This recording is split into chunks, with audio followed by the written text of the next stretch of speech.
Dear presidents, dear foreign ministers, dear members of parliament, panelists, friends and comrades, at this Cumbre in the European Parliament, history proceeds in waves, and I think it's important to understand the movement of history.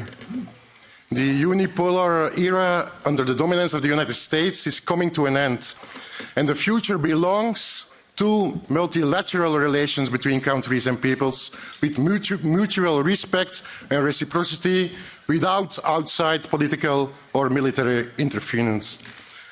And we all know, as the movement of history continues, some cling to the certainties of the old world going down.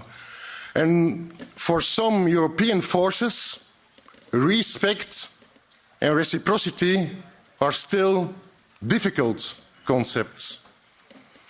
A senior European Union diplomat told Euronews last week, quote, "It seems that the governments of Latin America and the Caribbean want to be seen as equal partners," unquote.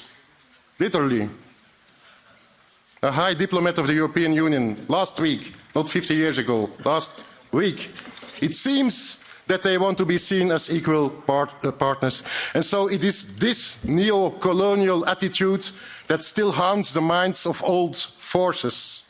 A number of diplomats, government leaders and forces in Europe have not seen or have not wanted to see the changes in the world. They failed to see how the illegal war against Iraq in 2003 definitely undermined the credibility of the United States as a so-called leader of the world. They failed to see how in 2008 the financial crisis undermined the credibility of the Western financial institutions, and rightly so.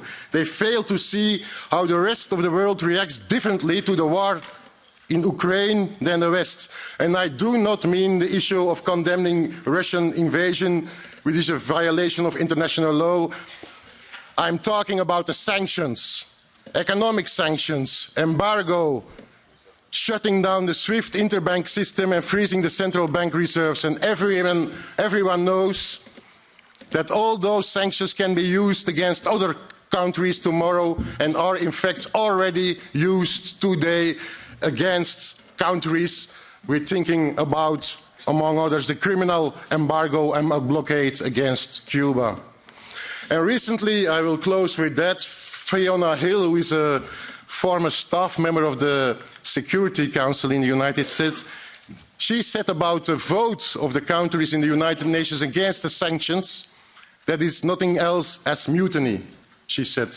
It is mutiny. So they call it mutiny that countries and peoples want to make their own decisions about their own resources. They called it mutiny that countries and peoples refuse to take sides in a new Cold War or a trade war that's forced upon them from Washington.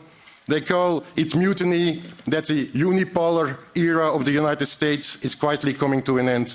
Well, if that is mutiny, let's embrace the mutiny of the global South, because it is on the right wave of history, comrades. And so we are in Brussels, but in Brussels there is not only the European Parliament, there is another Brussels, there is another Belgium, there is another Europe, and there is mutiny in Europe too.